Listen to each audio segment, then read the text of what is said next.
Dívida, pessoal. Essa palavra, ela fica ali como zumbido na orelhinha da gente. E olha só, quem que não um dia passou por isso, né? Pode ser por conta de um carro, um imóvel, pode ser ali por um empréstimo, até com um amigo, no banco. A gente sabe como que é difícil.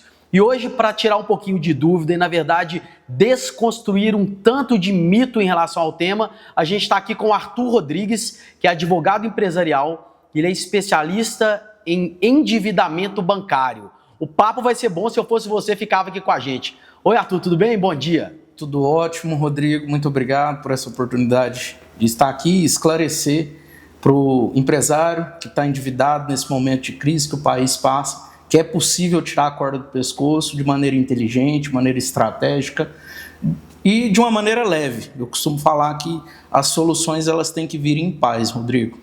Legal, então vamos começar do começo, né? Como a gente diz aqui em Minas Gerais, apesar da gente estar agora em Goiás na divisa. Na divisa, é bem pertinho, mas não deixe de ser um pouco mineiro também.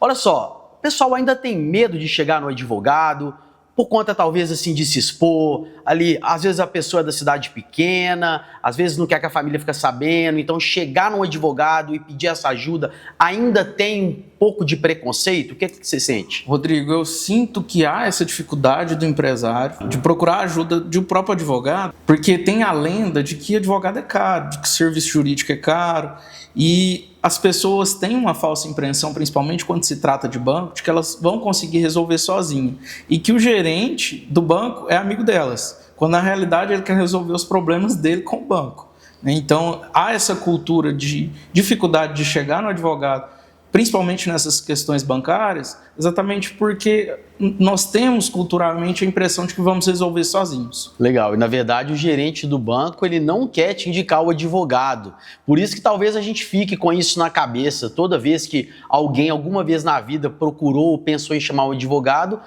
as pessoas acabam vinculando a burocracia, eu vou gastar muito, esse advogado, na verdade, ele vai me fazer ficar com a corda no pescoço mais do que eu já estava, né? Então ainda tem um pouco isso. E como é que a gente quebra? Como é que a gente mostra que o advogado, nesse caso, ele é amigo, muito mais do que o banco? Na realidade, é só experimentando, Rodrigo.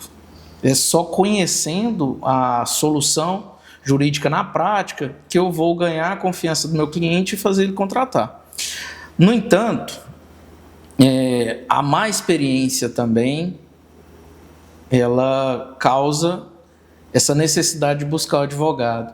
Então, conhecendo a história de outros empresários, sabendo do insucesso em ter buscado a solução sozinha com endividamento bancário, ou de ter perdido patrimônio, isso pode ser uma ajuda na quebra da objeção.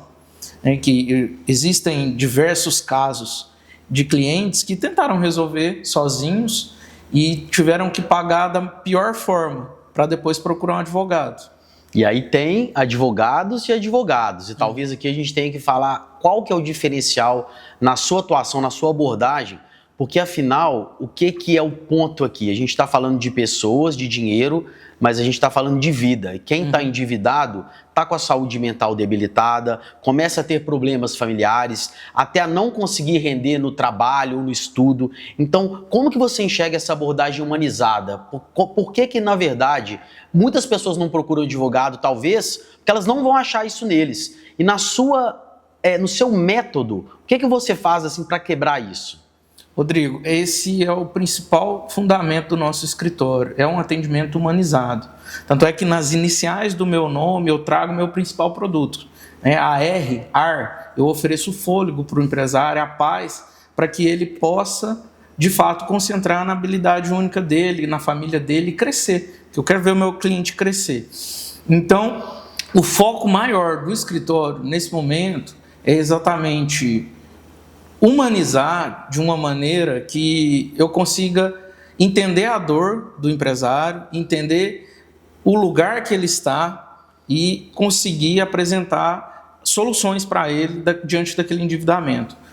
Cada caso é único. É lógico que existe um padrão das empresas, principalmente na situação de endividamento, mas é importante entender o que levou o empresário a estar naquela situação. E aí, para conseguir ajudá-lo, Eu acabei já contratando terapia para cliente, já contratei equipe de RH para reestruturar as contratações, porque às vezes o problema bancário que ele está passando agora advém de outra questão, às vezes advém de uma questão familiar, até, né, de uma transição que nós vivemos muito hoje também, os pais passando os negócios para os filhos. Então é necessário entender, por isso o atendimento humanizado, por isso o diferencial do nosso escritório, que é poder olhar no olho do cliente e entender qual que é a dor que ele está passando para trazer a solução prática para o negócio dele. Perfeito. É muito bom pensar o direito assim, Arthur, porque muitas vezes a gente vincula o direito à burocracia, a uma área quadrada, preto no branco, inflexível e conservadora. E o que a gente está falando aqui, apesar de ter como base o mundo jurídico, é um tema que é relativamente simples. São pessoas que estão devendo e que estão tendo a vida delas afetadas por conta disso, né? Isso muda o comportamento, isso muda a maneira com que elas enxergam a vida e pode mudar, inclusive, o futuro das famílias. Então, na sua percepção, quando você está, claro, usando das prerrogativas, das premissas legais para fazer isso, na sua percepção, essa humanidade, ela pode ser o fator que vai diferenciar o seu atendimento. Rodrigo, até por um tempo, né, eu brincava com a equipe que eu parei de advogar. Hoje eu busco resolver o problema do empresário. Porque quando se pensa na figura do advogado, se pensa muito ainda na burocratização, na propositura de processo, em demandas demoradas e custosas, né, que as custas processuais no Brasil são muito caras. E aí eu buscando soluções fora do processo, juridicamente possível, dentro da ética, eu consigo ajudar a empresa não só propondo um processo, mas ajudar o cara a criar um plano de estratégia para sobreviver esse momento, superar esse momento de endividamento e até crescer. Isso é muito bom, porque nem sempre é sobre o cara diminuir a dívida dele, ou achar formas de parcelar, ou achar formas de fazer com que ela fique mais leve, mas nesse meio do caminho, até ter alguma decisão, ele vai precisar arrumar a casa. Então, de alguma maneira, dá para perceber que você atua aí, entre aspas, como um consultor financeiro, um consultor até de comportamento, né? E esses dois também são outros diferenciais, na sua opinião? Sim, porque o maior problema, o problema latente quando nós contratamos os nossos clientes é que ele já chega com a corda no pescoço. Então, ele chega com um processo de execução, com a retomada dos bens que foram financiados, do maquinário, do barracão. Então, ele não tem tempo para pensar. O fato dele não ter tempo para pensar acaba tomando decisões precipitadas e ruins para o negócio dele. O que nós fazemos? Nós assumimos todas essas cobranças de uma maneira inteligente, seguramos ela, damos prioridade ou não para algum tipo de pagamento, para que a empresa tenha recurso próprio dentro do caixa e volte a operar sem necessidade dos bancos, para exatamente fazer como você disse, organizar a casa para quando a situação normalizar, pagar o que é justo, a empresa sair mais forte dessa situação de crise. Interessante esse método, mas eu queria saber, para o cara que está recorrendo a isso, ele pode ter uma sensação errada de que talvez vocês estejam emprestando dinheiro para ele, ou na hora de fazer esse combinado, você deixa muito claro que isso é parte da sua jornada até resolver o problema dele? Na realidade, o dinheiro é o da própria empresa, né? Porque, pensa aqui comigo, uma empresa que está com endividamento e a soma das parcelas dos financiamentos beira 90 mil reais, 100 mil reais, vamos supor, mais prático. E aí nós fazemos um estudo daquelas dívidas que estão sendo cobradas e, de maneira inteligente, fazemos a suspensão ali de 70 mil desses pagamentos. E trabalhamos de maneira coerente, técnica, para assegurar a execução e não prejudicar a retomada do patrimônio da empresa. Essa diferença que entra para dentro do caixa é o que faz o fluxo girar. Não é que necessariamente nós aplicamos ou aportamos dinheiro na empresa do nosso cliente. De maneira prática, o empresário brasileiro hoje, ele trabalha para os bancos. Chega num ponto que ele está trabalhando só para pagar capital de giro. Tá. Se eu chego, ajudo ele de uma maneira a suspender o pagamento desse capital de giro, ele começa a aplicar no capital próprio. E aí ele compra estoque, paga legal. as obrigações trabalhistas e a empresa volta a girar. Legal, é uma forma de ajudar a estimular, inclusive, a economia. Tem esse fator também de tabela. Exatamente, porque o empresário que está numa situação de inadimplência, a tendência dele é parar, porque o banco vai minando as forças dele, o gerente de conta vai desanimando, a esposa começa a brigar, os funcionários começam a reclamar. Então, a tendência do empresário é parar, é chutar o balde e deixar o trem descarrilhar. No entanto, quando nós chegamos e organizamos a casa, economicamente falando, é bom para todo empresário brasileiro, porque a roda gira, literalmente, a economia gira, e aí é mais um empresário ativo no mercado novamente. Isso é muito importante, porque no final do dia a gente está ajudando a roda da economia girar, e a gente sabe que no Brasil 90% do grosso da economia é dos microempresários, das pequenas empresas, né? É a grande parte do que acontece. É interessante a gente ver que esses empresários, Arthur, quando a gente fala principalmente dos menores, eles estão sofrendo muito com os juros altos e com as condições que a gente tem no nosso país, que todo mundo já conhece. Mas eu queria, como você é especialista, e aqui a gente está falando com quem entende, que a gente fizesse o jogo inverso, pensasse um pouquinho. Esses empresários, eles estão sofrendo com juros altos, mas qual que é a responsabilidade da pessoa que muitas vezes não tem informação, não tem saúde financeira, não tem critério para abrir uma empresa e depois acaba se embolando? E sim, acabam sendo vítimas dos juros altos, mas muitas vezes essa pessoa também ela começa esse jogo. O que você acha disso? Culturalmente, o brasileiro ele já está habituado a pagar juros. O Brasil ele é um dos países que mais paga juros em questão de taxa. E nós não temos a cultura de investir, do inverso. Então, é realmente uma cultura do mercado que está implantada na nossa mente. E buscar equilibrar essa balança não é de maneira nenhuma dar o golpe no banco, quebrar o banco, porque ele ganha muito. No máximo, o que vai acontecer, no pior cenário para o banco, com a revisão dos contratos, a balança vai ser equilibrada. Não tem como o banco ter prejuízo, porque além dele ter um estudo de mercado, ter uma economia voltada para isso, ter seguradoras que garantem a operação dele, ele ainda ganha muito além do que é o necessário, digamos assim, porque o brasileiro ele tem o costume de pagar o juro alto. E a nossa economia está muito ligada à política também. Esses cenários de instabilidade financeira só fomentam o aumento dos juros, porque o brasileiro já está acostumado, a prática é isso. Então, culturalmente, é um desafio que eu tenho no dia a dia, de mostrar para o empresário que a revisão do contrato, a defesa dele de uma cobrança abusiva, ela não vai prejudicar nada ao banco, porque está tão implementado na cabeça do empresário que já se tornou habitual. E aqui não é caso de herói ou vilão, né, Arthur? Os bancos também eles têm grandes setores jurídicos, tem pessoas sérias, eles trabalham também de alguma maneira do jeito que eles podem. A gente sabe que no Brasil é bem questionável a atuação dos bancos, porque muitas vezes são taxas abusivas, não só de juros, mas de manutenção, de tudo que o banco oferece, geralmente ele cobra uma contrapartida alta. Mas a gente sabe também que nesse caso não precisa ter dó.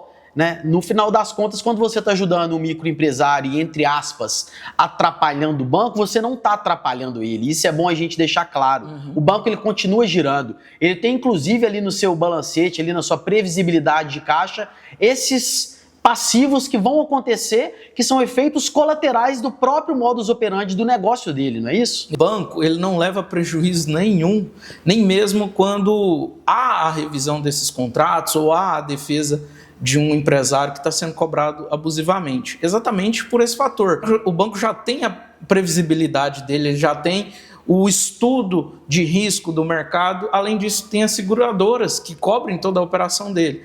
Então, equilibrar a balança de maneira nenhuma, né, é um prejuízo ao banco, é dar ao golpe ao banco ou deixar de pagar aquilo que é justo para o banco. Pelo contrário, o que eu encorajo cada vez mais os empresários é a pagar o justo. Legal. Porque o justo é o valor, pelo menos o principal, que ele pegou corrigido. né, com uma média de mercado, com a correção aplicável naquela situação que ele comprou, no tipo de contrato. Então, eu não estimulo a deixar de pagar, dar o calote no banco. Pelo contrário, eu fomento a justiça para que seja pago o valor que é justo. E o cenário que eu vejo muito também, Rodrigo, são empresários com 10 anos de atuação, operam no banco há muito tempo e às vezes vão acumulando contratos e renegociando contratos que chega numa situação em que ele não dá conta de pagar a parcela. No entanto, esse último contrato, ele não reflete todo o histórico desse cliente com o banco. E na maioria das vezes, quando nós pegamos a revisão da cadeia contratual, o cliente nem deve mais ao banco, o que ele está pagando é somente juros. Olha só, então, no final das contas, a gente volta àquela situação. Informação é tudo. Não só no meio jurídico, mas no comportamento das pessoas e na forma com que elas usam o dinheiro. E aí eu queria pegar outro ponto aqui, Arthur, que é o seguinte. A gente está falando muito de empresário, que eu sei que esse é o seu principal ticket, o seu foco na sua atuação. Mas também tem aquelas pessoas, né, que são as pessoas físicas, digamos assim. E existem alguns casos, a gente ouve falar por aí pelo menos, no caso de um idoso que não entendeu aquela lógica do pagamento mínimo, uma pessoa que às vezes comprovadamente tem alguma espécie de deficiência e acabou pegando um empréstimo ali de uma maneira que o banco ele seduziu de uma forma meio estranha. Nesses casos, há casos que você pode chegar para o cliente e falar assim, é melhor não pagar? Rodrigo, eu costumo dizer que atrás de cada CNPJ tem um coração. Então, quando eu falo do empresário, eu sei que por trás tem o sócio da empresa, a esposa do sócio, o pai do sócio. E, de fato, os bancos eles manipulam as pessoas, né? Quando eu vou pegar e analisar a situação de um contrato de empréstimo empresarial que está com juro abusivo, na prática, quem foi induzido pelo gerente do banco a aderir àquela condição abusiva foi uma pessoa. Então, sim, as pessoas são induzidas, o banco tem um trabalho de indução. Se você pegar as metas de gerentes de conta, você vai perceber que o banco ele fomenta a cultura de fechamento a todo custo, independente se é legal, se não é legal, se é forçado ou se é uma situação de necessidade. Então, aquela famosa conversa do gerente de atender para trazer uma solução jurídica para o negócio, na realidade é o gerente buscando bater meta. E é possível sim a revisão desses contratos no judiciário. Quando nós fazemos essa análise da identificação de condições abusivas, nós recomendamos sim para que pare os pagamentos, cesse os pagamentos para a ter esse momento de fôlego, esse momento de ar para poder se pensar. É lógico, nós fazemos a análise do patrimônio que está dado em garantia nesses empréstimos, qual é a situação da organização das propriedades, dos bens, se há ou não uma diferenciação do patrimônio da empresa e do PJ. Então, todo esse estudo é feito. Mas a recomendação é sim, cesse os pagamentos, vamos olhar o cenário para poder tomar decisões estratégicas. Porque se ficar quieto e não for às vias legais, o que o banco quer, na verdade, você pode me confirmar, é que a gente pague o mínimo do cartão de crédito e que continue pagando, amortizando essas parcelas desses contratos que já estão abusivas para manter a dívida subindo e ainda você ficar gerando um giro para eles, é isso? Exatamente. O banco ele vai buscando meios de renegociar. Você trouxe o exemplo do cartão de crédito, ele é muito claro. Se você parar para pensar de uma maneira visual, a proposta do banco não é para que você pague a fatura.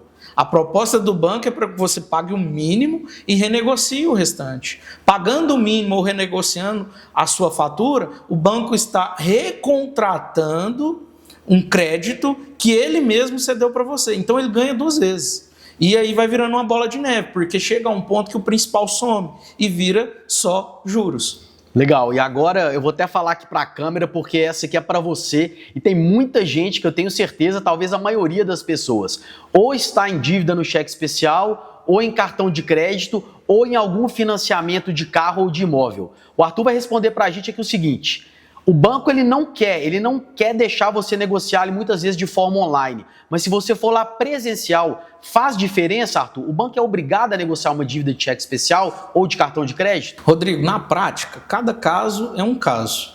Hoje eu não vejo muita diferenciação de uma negociação feita na mesa do gerente com a negociação diretamente com o saque dos bancos ou através de uma assessoria jurídica. O que muda é que o gerente vai dar um atendimento humanizado, mas ele é travado ali nas negociações dos bancos. Hoje, cada vez mais, tem um padrão.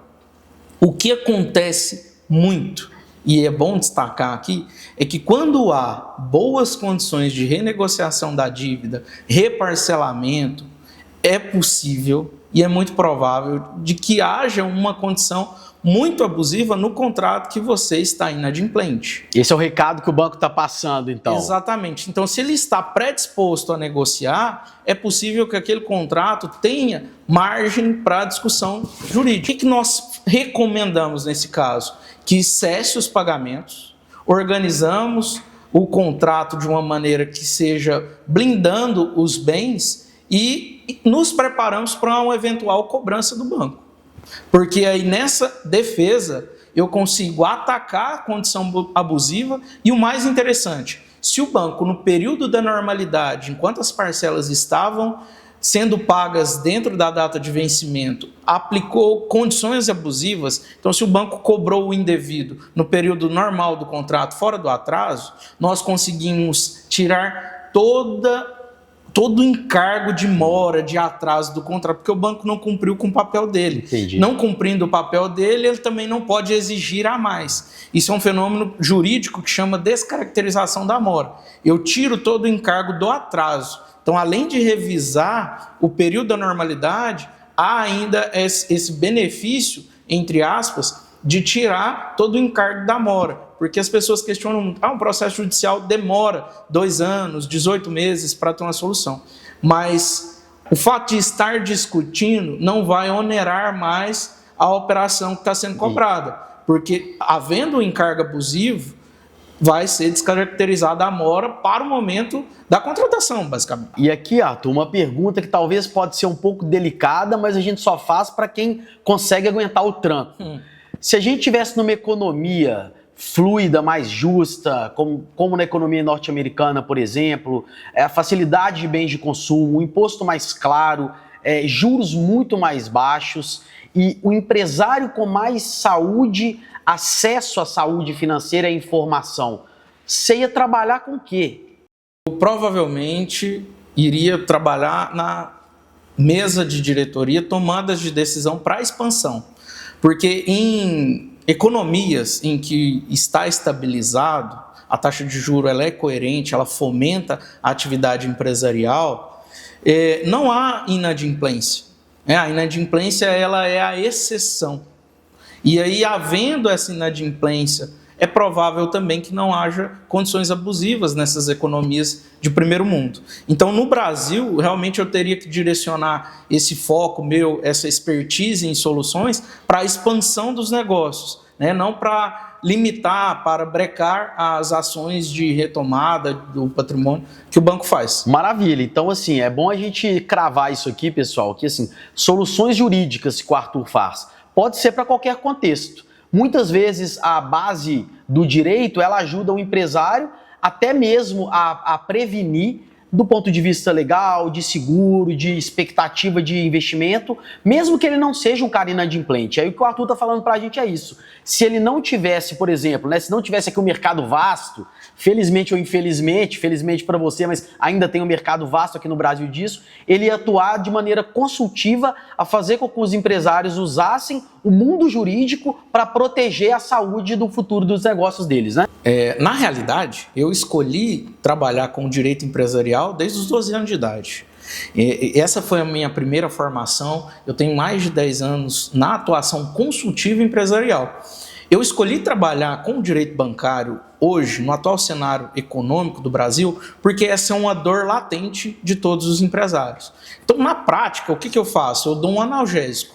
Eu dou fôlego, eu dou literalmente o ar para esse cara que está com a corda no pescoço. E depois, com o nosso relacionamento, ganhando a confiança dele, nós vamos para a parte estratégica. Vamos rever toda a questão trabalhista, passivo trabalhista, organização trabalhista, depois a parte tributária, societária, a questão de sucessão desse patrimônio do sócio para os herdeiros, e aí uma infinidade de soluções jurídicas voltadas para o meio empresarial. Essa é a parte consultiva da minha formação base.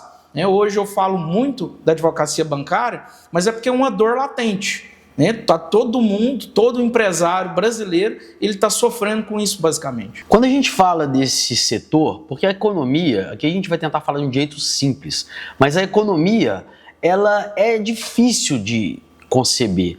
Algo que a gente pensa que parece que é necessariamente ruim, por outro lado, pode também estar fomentando outro tipo de negócio. Estou falando aqui do setor de crédito e empréstimos. Se não tivesse esse tanto de juros alto, será que esse setor ia ser forte no Brasil? E a gente tem que dizer que esse setor ele também emprega muita gente, inclusive dá trabalho para a atuação de muito advogado. Esse setor no Brasil, ele sofreria se a gente tivesse uma saúde de juros aqui? Eu entendo o contrário, Rodrigo. Com uma saúde financeira equilibrada, o Brasil ele tinha muito mais potencial e geraria muito mais empregos nessa área de crédito. Porque o empresário, que é minado as forças dele aí por conta de um pagamento abusivo, de um contrato tradicional, ele perde as expectativas de trabalhar com o banco.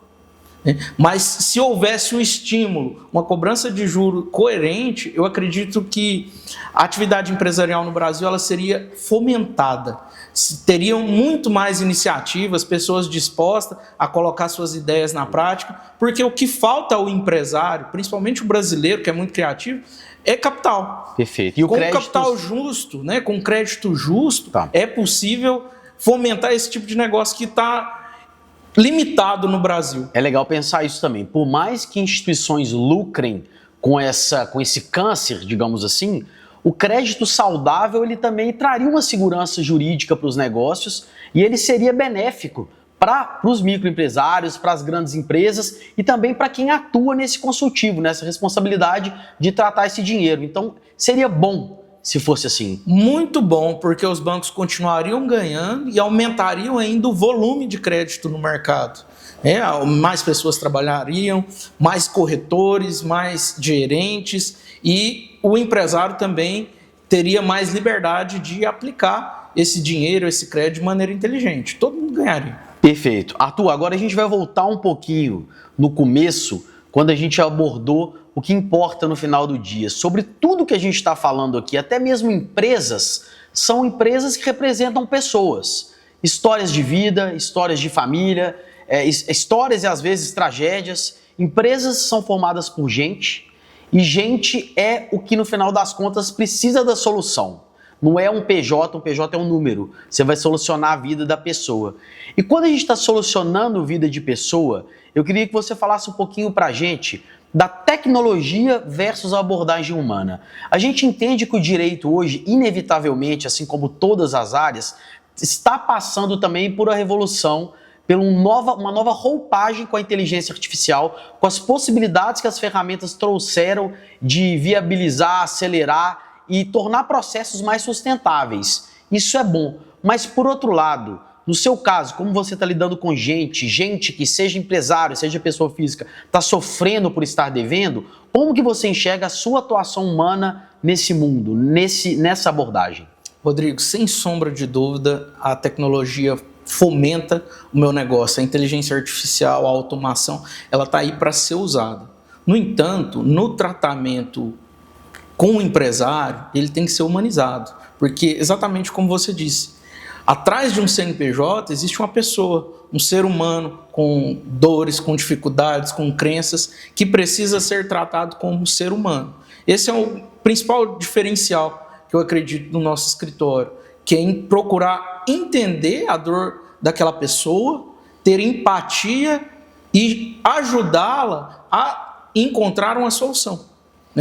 Caminhando junto com ela nesse processo, dando segurança para ela, para não perder o seu patrimônio que ela trabalhou e de uma maneira inteligente voltar a se reerguer. Perfeito. E já que a gente está falando de pessoas, de gente, agora eu vou trazer uma questão aqui que você aí do outro lado vai ficar curioso para saber. O Arthur, não precisamos nem de falar muito, a chancela de autoridade, o que ele está fazendo para mudar o mercado mineiro, brasileiro, no setor de endividamento bancário, já é vigente, é notável. Mas sabe o que a gente gosta? A gente gosta de lembrar que até ele, até o bom profissional, até o profissional premium, ele também tem suas falhas, ele tem as histórias também que não deram certo, e é muito bom a gente mostrar esse lado. Afinal, a gente está falando de ser humano, e nenhum advogado vai ganhar todas as causas, nenhum advogado vai ter todos os clientes perfeitos. Então eu queria que você contasse uma história, Arthur, se não tiver, pode ser um exemplo mais rápido, de alguma situação ali, algum cliente que talvez você não tenha conseguido resolver o problema dele do jeito que ele quis, ou por uma perseguição ali na hora da audiência, ou por alguma brecha que não foi possível usá-la. E como você lida com esse cliente que está insatisfeito? A relação acaba, depois você continua, você fica com isso na cabeça. Como que é você, Arthur, humano, tentando praticar o que o seu negócio soluciona? Rodrigo, na realidade, eu estou aqui tentando reunir várias histórias de processos judiciais de empresários que me fizeram virar a chave na minha advocacia. Porque por diversas vezes, na minha atuação tradicional de advogado, eu trazia uma sentença, um papel, uma solução dada no papel para o empresário, mas que na prática não resolvia o problema dele. Então, o que isso quer dizer? Nós fazíamos ali uma revisão de um contrato, o juiz dava a sentença acolhendo a tese e afastando aquela incidência de juro abusivo ou condição abusiva, e eu entregava esse papel para o meu cliente pensando que ia sair um sorriso no rosto, mas o cara já estava com a empresa fechada. Ele já estava trabalhando um CLT, ele já tinha desistido do negócio dele. Então, a virada de chave da minha advocacia, a busca de soluções para além do processo, ela veio exatamente dessa dor. Porque por muitas vezes, e ainda vejo em processos judiciais, as pessoas recebem a solução jurídica dada pelo juiz, a caneta, a chancela do Poder Judiciário, mas aquilo não resolve o problema delas. Então, essa parte consultiva de entrar para o jogo junto com o meu empresário é exatamente o ponto que me fez virar a chave. Porque eu quero a solução dada pelo juiz, eu quero a sentença, mas eu quero que quando ela chegue, a casa esteja organizada, o empresário esteja reerguido, o negócio esteja fluindo de uma maneira estratégica, boa e às vezes até mais rentável do que na situação que ele me procurou. Legal, e é bom a gente saber que, como toda jornada de carreira, a jornada empresarial, no seu caso, ela também é feita por essas intempéries, essas dificuldades, esses momentos que a gente sente uma certa impotência de não ter conseguido ajudar do jeito que a gente queria. Mas aí, como você contou, nesse caso você usou isso de munição, de insumo para construir uma nova abordagem depois. Porque a dor do cliente muitas vezes é a sua própria dor de não ter conseguido ali. Mesmo resolvendo a situação, a questão do tempo ela faz diferença. E aí a gente sabe que envolve a questão da saúde mental, envolve a questão da vida da pessoa, que de repente ela larga aquilo por vários motivos. E é muito bom saber que por conta disso você criou uma outra forma de abordar e agora está aplicando essa maneira. Na realidade, Rodrigo, se a gente parar para pensar, desde a minha formação pequenininho, eu tenho uma história com a minha mãe, que era empresário, meu pai tem uma veia empreendedor. Então, desde muito pequeno, eu vivi essa experiência de compra, de venda, de dificuldade de fluxo de caixa, de inadimplência, de empréstimo bancário atrasado. Eu vivi isso tudo na prática. Então, eu fui forjado nesse meio empresarial, buscando soluções para o negócio da minha mãe, depois para onde eu trabalhei, e depois eu virei advogado. Então eu adaptei aquele menino que buscava soluções para um formato de advogado tradicional, e depois eu percebi que o advogado tradicional não trazia todas as soluções que o empresário precisava. Ele trazia sim resultado de processo, ele trazia uma sentença favorável, mas nem sempre era uma solução viável para o negócio, exatamente pelo fato de o time, né? O processo ter um tempo para se resolver, e às vezes aquele tempo não é o suficiente, ou não é o tempo que o empresário tem para reerguer, para reverter a situação. Então, na prática, o que eu fiz? Eu reativei aquele menino que enxergava soluções e apliquei para a advocacia. Então, para além de uma defesa técnica, para além de uma estratégia, um parecer muito bem elaborado dentro dos contratos, dentro dos processos, eu trouxe essas soluções por diversas maneiras para poder não deixar o meu cliente cair quando chegar a notícia boa do processo. Arthur, então você já deu uma dica aqui, uma bela deixa para um próximo programa, que é a questão dos MEIs. Desde que os MEIs chegaram, aquele formato de microempreendedor individual, que foi um projeto interessante do governo, tirou muita gente da informalidade, gerou impostos, mas esse projeto ele veio com um tanto de dúvida que até hoje milhões de pessoas ainda têm, nessa confusão de separação do PJ e da pessoa física, misturar conta, misturar responsabilidade, bônus e ônus jurídico. Mas a gente vai deixar isso para um próximo papo. Eu tenho certeza que esse assunto ele é bem instigante e vai interessar muita gente. Realmente, Rodrigo, esse assunto daria horas de discussão e é uma dor latente do empresário brasileiro. Ele realmente não sabe separar o patrimônio da pessoa física, os bens da família com o patrimônio da empresa. E o que o brasileiro não sabe é que a própria Constituição garante essa separação de bens. Lembrando que ele está em todos os canais aí, essa conversa no YouTube, está no Instagram, a gente pode acompanhar o Arthur no LinkedIn e o melhor, como ele disse sobre atendimento humanizado, tá? Apesar de o escritório dele ter uma equipe robusta, é ele que pode te atender ali para te dar os primeiros passos para sair desse momento. Por hoje eu fico por aqui, pessoal. Obrigado, Arthur. Vamos seguir com esse projeto. Provavelmente logo nós vamos soltar mais material nesse sentido e eu tenho só que agradecer